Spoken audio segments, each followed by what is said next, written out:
Assalamu alaikum wa rahmatullah. Never ask a liar why they lied, because he will just give you another lie. Never ask a person who is good in making excuses about things that they were supposed to do, because they are already good in making excuses. Never ask a person who is good in pleasing others about their opinion, because they will not give you the opinion you want. They will give you what you want to hear. I mean, the very simple example is, if you squeeze an orange, what should you expect? It's gonna give you what is inside. So you need to think before asking people or blaming people. Ask yourself, what are they made of?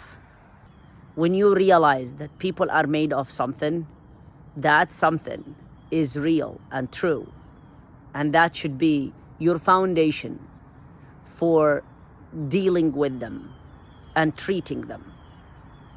Now, eventually, we as Muslims, we are asked to have always good intentions, but do not mix good intentions with understanding the reality of people.